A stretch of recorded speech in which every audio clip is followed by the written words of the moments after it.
And shelters from anywhere from 16 people. Consulted on a shelter that held over 2,000. So it varies greatly, but you're absolutely right about, okay, how far away do these shelters protect people?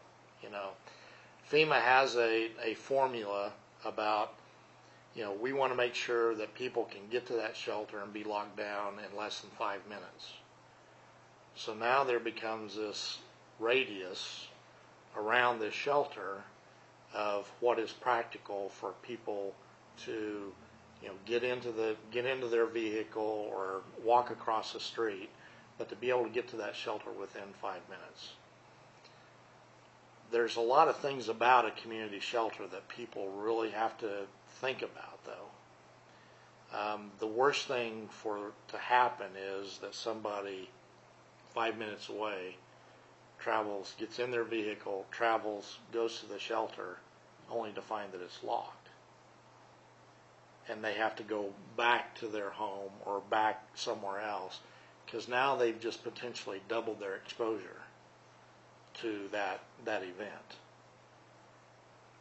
The first amount of time is probably not so bad, but then when they got to turn around and go somewhere else, it's just the storm's going to be that much closer to them. So that comes with a real word of warning with community shelters that, how do you maintain it? Who's going to open it? Who's going to make sure that, that the shelter, all the shutters are shut correctly, all those type of things. That becomes some really important stuff. The operations of it becomes really, really important.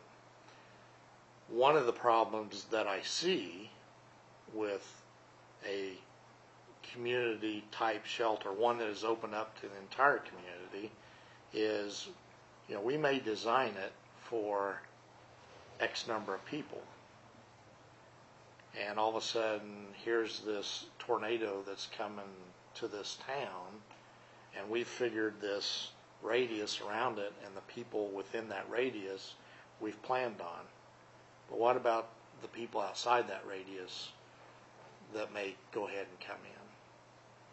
What happens if there's not quite enough room in that shelter? Those are things that have to be discussed with whoever's operating that shelter, because those could be real problems. Who's gonna make those decisions about, we're full, you can't come in because we don't have any room? That's a hard decision to have to make.